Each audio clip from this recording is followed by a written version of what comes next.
ये कहानी है वफा और इम्तिहान की, जहाँ मोहब्बत सिर्फ एहसास नहीं बल्कि एक मुश्किल वादा है। दानिश तैमूर का किरदार एक बासुल, खामोश मगर अंदर से टूटा हुआ शख्स है, जिसकी ज़िंदगी में वफा का मतलब सिर्फ निभाना नहीं बल्कि खुद को खो देना बन चुका है। वो माजी के एक ऐसे ज़ख्म के साथ जीता है जिसने उसे हर रिश्ते से मुहतात कर दिया है। दूसरी तरफ हिबा बुखारी का किरदार एक हसास मगर मजबूत लड़की है, जो मोहब्बत पर यकीन रखती है लेकिन अंधी नहीं। वो जानती है कि वफा मांगने से नहीं, साबित करने से मिलती है। किस्त का आगाज़ एक अचानक मुलाकात से होता है, जहाँ दोनों की सोचें टकराती हैं। वो कहता है वफा सिर्फ लफ्ज़ है और वो जवाब देती है कि वफा अमल है।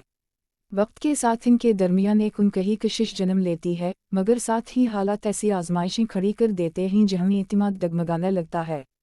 दानिश तैमूर का किरदार वफा से डरने लगता है क्योंकि इसके नज़दीक वफा का अंजाम हमेशा कुर्बानी रहा है, जबकि हिबा बुखारी का किरदार इस कुर्बानी को ही मोहब्बत की असल ताकत समझती है। किस्त के इख्तिताम पर एक ऐसा फैसला सामने आता है जो दोनों की ज़िंदगी बदल सकता है। एक तरफ अना है, दूसरी तरफ वफा, और सवाल ये है कि क्या मोहब्बत अना से बड़ी साबित होगी। यही सवाल इस कहानी को आगे ले जाता है, जहाँ हर रिश्ता खुद को साबित करने के इम्तिहान से गुजरेगा।